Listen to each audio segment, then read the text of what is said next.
একটা ছোট্ট শহরে রাহুল নামে এক তরুণ ছেলে ছিল। স্বপ্ন ছিল বড় অফিসার হওয়ার, কিন্তু আর্থিক অবস্থা খুব খারাপ।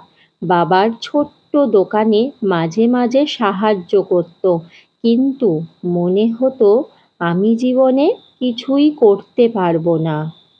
একদিন রাহুল খুব মন খারাপ করে হাঁটছিল।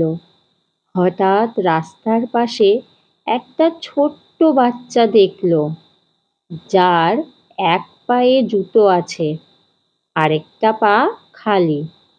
ছেলেটা হাসি মুখে বলল, দেখো দাদা, আমার একটা পায়ে জুতো আছে, কিন্তু দৌড়াতে তাতে কোনো অসুবিধা হয় না। রাহুল অবাক হয়ে জিজ্ঞাসা করল, তুমি কষ্ট পাও না? ছেলেটা হেসে বলল, না দাদা, কষ্ট পাবো কেন? আমি তো খুশি যে অন্তত একটা পা তো ঢেকে আছে। অনেকের তো একটাও জুতো নেই। এই কথাটা রাহুলের মনে দাগ কাটল। সেদিন থেকে সে ঠিক করল, অভিযোগ নয়, কাজ করব। সে দোকান সামলানোর ফাঁকে ফাঁকে রাতে পড়াশোনা শুরু করল। সময় গেল, বছর কয়েক পর সেই রাহুলই সরকারি চাকরিতে নির্বাচিত হলো।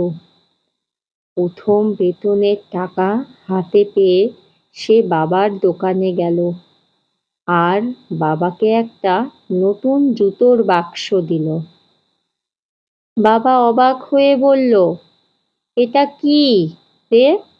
রাহুল হেসে বলল, এই জুতো গুলো শুধু তোমার পায়ের জন্য নয় বাবা, আমার জীবনের প্রথম পদক্ষেপের প্রতীক।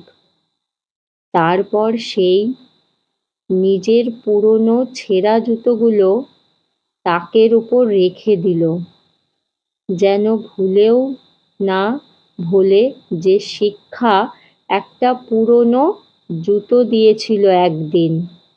তোমাদের এই গল্পটা কেমন লাগলো আমাকে অবশ্যই কমেন্ট করে জানাবে।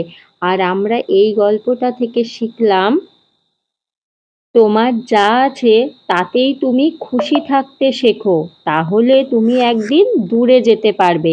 তোমাদের আমার ভিডিও দেখতে কেমন লাগে আমাকে কমেন্ট করে জানাবে।